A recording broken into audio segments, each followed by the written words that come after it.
ఉత్తమ్ కుమార్ రెడ్డి ఒక మాట చెప్తున్నాడు, సిగ్గుచేటు. ఇప్పటికే 2-3 సార్లు అవమానపడ్డాడు, అయినా కానీ తెలివితేటలు లేవు, ఎట్లా మాట్లాడానో తెలియదు. ఈ మధ్య సభ బస్సు ఆయన ఏం చెప్తాడు, 150 రూములతోని ప్రగతి భవన్ కట్టుకున్నాడు ముఖ్యమంత్రి అని చెప్తాడు.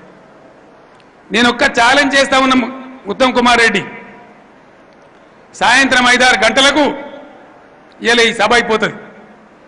7:30కు నేను ఇంటికాడనే ఉంటా. మొత్తం మీడియాని తీసుకొని నువ్వు రా. ఒకవేళ 150 కాదు 15 రూములు చూపెట్టకపోతే ఆ ప్రగతి భవన్ ముందు నువ్వు ముక్కు నేలకు రాసిపోవాలి. నువ్వు చూపెట్టు 16వ రూము, నేను ముక్కు నేలకు రాయడం కాదు. 8 గంటలకు పోయి నా ముఖ్యమంత్రి పదవికి రాజీనామా చేస్తా అని చెప్పి నేను మనవి చేస్తా ఉన్నా. ప్రగతి భవన్ లో 150 రూములు ఉన్నాయి అన్నాడు. ఆయనకి తెలివి లేదు, ఏదో మాట్లాడుతుంటాడు అని మాట్లాడుతున్నాడు. కేసీఆర్ నీలాగా రకరకాలుగా క్యారెక్టర్లెస్ పనులు చేసి రాజకీయాలకు రాలే.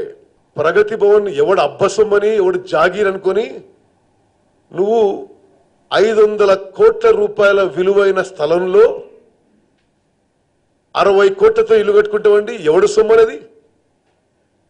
అప్పటికే ముఖ్యమంత్రి అఫీషియల్ రెసిడెన్స్ ఒకటి ఉన్నది, నూతనంగానే నిర్మాణం చేసింది ఉన్నది. ఒక క్యాంప్ ఆఫీసు, క్యాంప్ రెసిడెన్స్ అని నూతనంగానే కట్టిన దాన్ని 100 కోట్ల విలువైన అత్యంత విలాసవంతమైన ప్రగతి భవన్ కట్టుకుంటున్నాడు. ప్రజా డబ్బుతోనని చెప్పిన మాట చెప్పినావు, కట్టుబడి ఉన్నావు. 400 కోట్ల విలువైన భూమిపై 50-60 కోట్ల ఇల్లు కట్టుకున్న ఏ ముఖ్యమంత్రి ఈ దేశంలో చేయలే. ప్రధానమంత్రి ఇల్లు కూడా ఇట్లుండదు. 150 గదుల సంగతి నేను ఎప్పుడూ మాట్లాడలేదు. 15 గదులు ఉన్నాయా, 150 గదులు ఉన్నాయా నీకే తెలుసు. 1,00,000 స్క్వేర్ ఫీట్ ఉందా నీ ఇల్లు లేదా? ఈ దేశంలో ప్రధానమంత్రి నివాసంతో సహా ఎన్నికైన ప్రజాప్రతినిధులు, బాధ్యత గల పదవిలో ఉన్న వాళ్ళు ఎవరన్నా 1,00,000 స్క్వేర్ ఫీట్ ఇంట్లో ఉంటున్నారా? 500 కోట్ల భూమి మీద 60 కోట్ల నిరుపేద తెలంగాణ ప్రజల సొమ్ముతో నువ్వు ఇల్లు కట్టుకున్నావా లేదా?